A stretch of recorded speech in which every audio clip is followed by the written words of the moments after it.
Hello बच्चों, let's read our question and that is match the items of column one with those of column to.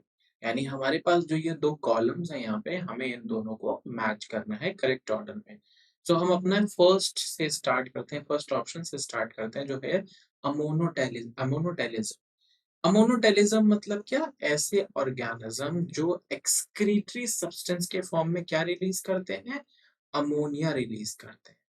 हम यहाँ पे बात कर रहे हैं ऐसे ऑर्गेनिजम्स की जो as a excretory substance ammonia release करते हैं, और इसीलिए हम उन्हें क्या बोलते हैं?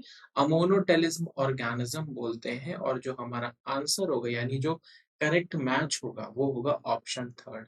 जितनी भी फिशेस होती हैं वो अमोनोटेलिक होती हैं क्योंकि वो अमोनिया रिलीज करती हैं। तो यहाँ पे फिशेस में हमारे पास बोनी फिशेस, क्योंकि फिशेस वाटर में रहती हैं तो जो अमोनिया है वो क्या हो जाता है?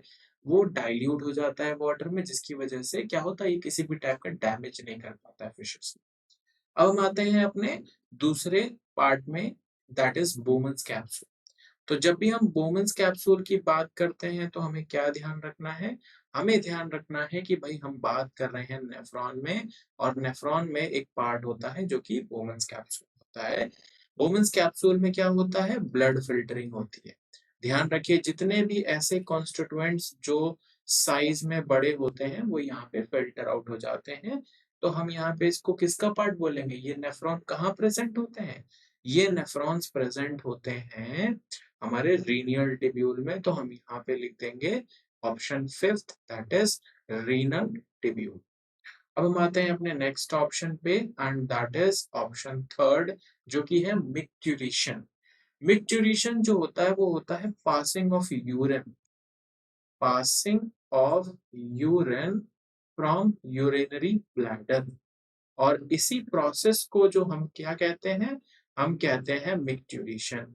और आपको यहाँ पे यूरिनरी ब्लैडर तो दिख ही रहा होगा। तो हमारे लिए यहाँ पे करेक्ट ऑप्शन क्या हो जाएगा? Option fourth, that is urinary bladder, जहां से यूरिन जो है वो पास ऑन हो जाती है और मूव आउट कर जाती है बॉडी से। उसके बाद हमारे पास जो फोर्थ ऑप्शन है वो है यूरिकोटेलिज्म। अभी हमने अमोनोटेलिज्म की बात की थी, अब यूरिकोटेलिज्म की बात करेंगे। तो यूरिकोटेलिज्म ऐसे ऑर्गेनिजम्स होते हैं जो यूरिक एसिड रिलीज करते हैं।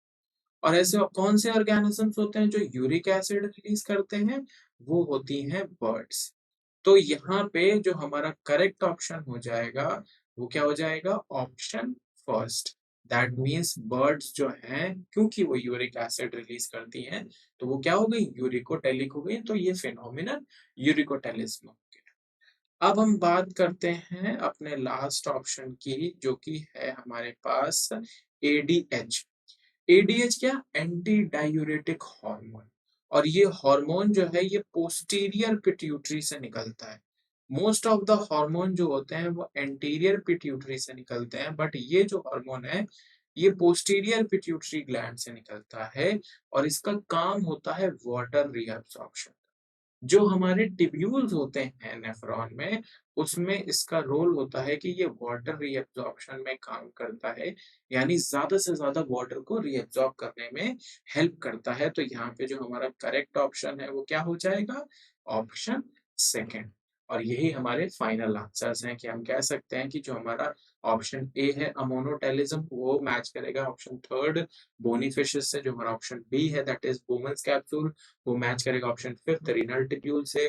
जो हमारा ऑप्शन थ्री है दैट इज मिक्ट्यूरेशन वो मैच करेगा ऑप्शन फोर्थ यूरिनरी ब्लैडर से। जो ऑप्शन हमारा फोर्थ है यूरिकोटेलिज्म वो मैच करेगा ऑप्शन फर्स्ट यानी बर्ड से। और जो हमारा फिफ्थ ऑप्शन है दैट इज डी, तो ये हमारा किससे मैच करेगा? एटीएच ये मैच करेगा ऑप्शन सेकेंड से। I hope this will help you. Thank you.